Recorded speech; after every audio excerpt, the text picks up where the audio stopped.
अभी टाइम है पुल बनने का। अगर मेरा दाव सही रहा ना तो क्या पता अगला बिग बुल मैं बन जाऊं। बिग बुल, ये नाम सुनने पर हमारे दिमाग में शेयर मार्केट या फिर पैसे वाले ही आते हैं। इन्वेस्टिंग की दुनिया में एक दिग्गज की आकर्षक सफलता की कहानी के बारे में गहराई से जानने के लिए आप सभी का हमारे इस चैनल पर स्वागत है। साधारण शुरुआत से लेकर भारत के अपने वॉरेन बफेट बनने तक यह उस व्यक्ति की यात्रा है जिसने इन्वेस्टिंग को फिर से परिभाषित किया। Rakesh Jhunjhunwala, the story of big bull.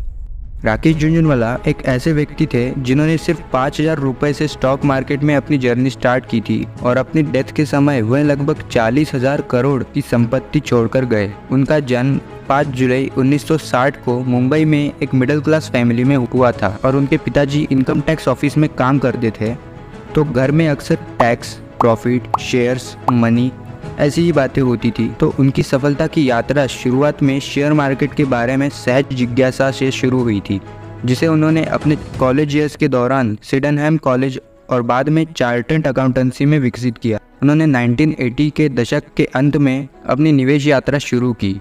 Titan, CRISIL और लुपिन जैसी कंपनियों में उनका निवेश मास्टर स्ट्रोक था, जिसने इंडियन स्टॉक मार्केट के बिग बुल के रूप में उनकी प्रतिष्ठा को मजबूत किया। उनकी सफलता आकस्मिक नहीं थी, यह एक डिसिप्लिन्ड इन्वेस्टिंग की मजबूत नींव थी। उनकी फिलॉसफी, फंडामेंटल एनालिसिस, पेशेंस और अटूट विश्वास का मिश्रण कई महत्वाकांक्षी इन्वेस्टर्स के लिए मार्गदर्शक बन गया। हर्षद मेहता स्कैम और .com बबल सहित कई बाजार के उतार चढ़ाव का सामना करने के बावजूद राकेश झुनझुनवाला कायम रहे, असफलताओं से सीखा और अपने रास्ते में आए अवसरों का फ़ायदा उठाया। आइए देखते हैं कि कैसे उन्होंने 5,000 रुपये को 48,000 करोड़ में बदले। वैसे तो ये पहले से इन्वेस्टमेंट करते आ रहे थे, पर उनका पहला बेस्ट प्रॉफिट था टाटा टी के शेयर्स में। उन्होंने टाटा टी के 5,000 शेयर्स 43 रुपीज़ के भाव में खरीदे, जो कि 3 महीनों में 143 रुपीज़ के हो गए थे, यानी कि 5 लाख रुपीज़ का प्रॉफिट। यह इनकी ज़िंदगी का पहला बड़ा प्रॉफिट था।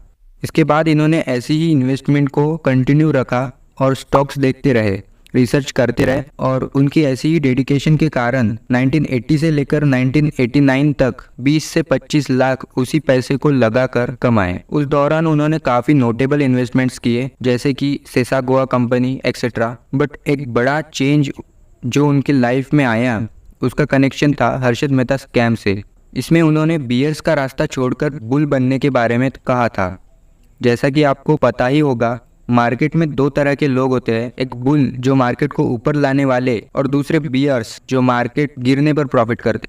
जैसे 2008 में यूएस में मार्केट क्रैश हुआ था, तब माइकल बरी इस शख्स ने 700 करोड़ रुपए कमाए। अगर आपको इनके बारे में डिटेल्ड वीडियो चाहिए तो आप मुझे कमेंट में बता दीजिए। मैं आने वाले समय में ऐसे ही फाइनेंस से रिलेटेड लोगों के बारे में आप सभी को बताता रहूंगा। और अगर आप हमारी ऐसी वीडियोस को मिस नहीं करना चाहते तो अभी इस चैनल को सब्सक्राइब कर दीजिए, जिससे आपको हमारी आने वाली वीडियोस भी देखने को मिलेगी। तो अब जबकि राकेश झुनझुनवाला जी और डीमार्ट के मालिक दमानी जी और मनु मानिक जी बियर ग्रुप में थे, तब इन्होंने भी हर्षद मेहता स्कैम से अच्छा खासा प्रॉफिट कमाया था। तो इसके बाद उनके एनालिसिस और एक्सपीरियंस के हिसाब से मार्केट अगले कई सालों में बहुत ज्यादा ऊपर जाने वाली थी और फिर उन्होंने यह डिसीजन लिया कि वह बियर ग्रुप से निकलकर बुल ग्रुप में आएंगे। तो फिर वह भारत की इकोनॉमी पर दाव लगाने लगे और फिर इनकी जर्नी बियर से बुल की तरफ आई और उस दौरान उनकी शादी हो गई। फिर उन्होंने 2003 में अपनी एक कंपनी बनाई रेयर इंटरप्राइजेस नाम से, और उसमें उन्होंने अपने पर्सनल इन्वेस्टमेंट्स चालू किए। इनका जो लाइफ चेंजिंग इन्वेस्टमेंट था, जिसकी वजह से पूरी दुनिया इनको जानने लगी थी, वो थी टाइटन कंपनी में की हुई इन्वेस्टमेंट। इन्होंने टाइटन में 2000 या 2003 के आसपास 4 करोड़ 20 लाख शेयर्स खरीदे, एवरेज 3 रुपए के रेट पर, मतलब 12 करोड़ 60 लाख रुपए से। और अभी के टाइम पर, मतलब जब मैं ये वीडियो बना रहा हूँ, तब ये 3400 पर है। मतलब अभी आप कैलकुलेशन समझ सकते हैं। तो वो जो 12.5 करोड़ जो आगे चलकर कंपाउंडिंग से बढ़कर उनकी मेजर वेल्थ बने,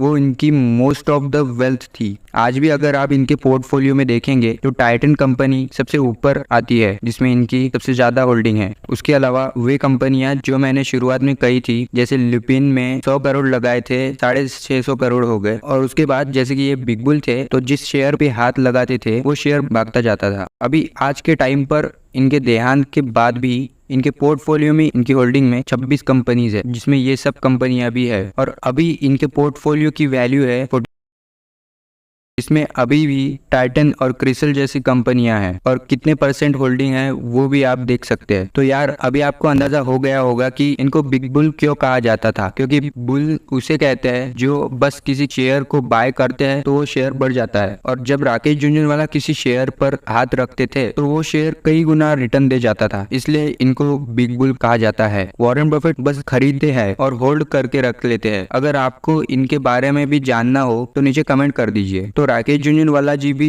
शेयर होल्ड करके रख देते थे, इसलिए इनको इंडिया के वॉरेन बफेट भी कहा जाता है। और उसके अलावा वे अलग अलग वेंचर्स में भी थे, लाइक हंगामा एक्सेट्रा, और ये कुछ फिल्म के प्रोड्यूसर भी रह चुके थे, जैसे इंग्लिश विंग्लिश, शमिताभ एक्सेट्रा। तो 5 जुलाई 1960 को जन्मे और 1985 में शेयर मार्केट में दस्तक देने वाले राकेश झुनझुनवाला का सफर 14 अगस्त 2022 को खत्म हो गया। जब उनका निधन हुआ तो उनकी कुल नेटवर्थ $5.8 बिलियन या करीब 48,000 करोड़ रुपए थी। राकेश झुनझुनवाला के निधन के बाद उनके पोर्टफोलियो को उनकी पत्नी रेखा झुनझुनवाला मैनेज कर रही है। फोर्ब्स की इंडियन बिलियनियर्स लिस्ट में भी रेखा झुनझुनवाला शामिल है। सो आई होप कि आप लोगों को इस वीडियो से कुछ यूनिक जानकारी मिली होगी। बहुत सारे राकेश झुनझुनवाला से रिलेटेड फैक्ट्स आपने शायद पहली बार इस वीडियो में देखे होंगे।